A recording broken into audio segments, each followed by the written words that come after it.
જ્યારે દિલીપ સંઘાણીને સંગઠન ફેરફાર વિશે પૂછવામાં આવ્યું તો જાણો એમને શું કહ્યું।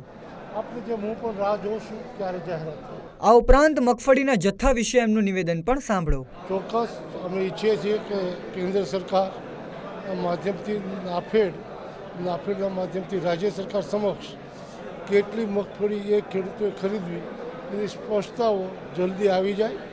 પૂરતો પાક થવાનો છે એટલે ગયા વર્ષ કરતાં પણ ખરીદીમાં થોડી વધારે છૂટ મળે જેથી કરીને ખેડૂતોને ન્યાય આપી શકાય। અમે રજૂઆત કેન્દ્ર સરકારમાં કરી છે, મને કૃષિમંત્રીએ પણ કરી છે, આજે પણ ચર્ચા થઈ છે કે આ વખતે જે રીતે પાક વધવાનો છે તેના પ્રમાણમાં ખરીદી વધારે છૂટ આપે।